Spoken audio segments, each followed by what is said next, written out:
आती है एक राह की ठोकर लगी। अगर आदमी में एहसास जिंदा है, आदमी सबक हासिल करना चाहता है, सीखना चाहता है, तो एक मुर्दा ढेले से इंसान की जिंदगी में तब्दीली आ सकती है। ढेला, ईंट, बेजान, एक ठोकर लगती है तो इंसान संभल के चलना सीख लेता है। जिंदा इंसान की बात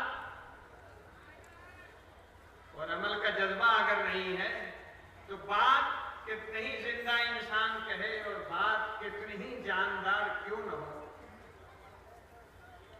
असर नहीं होता, अमल नहीं होता। एहसास को ताजा करने की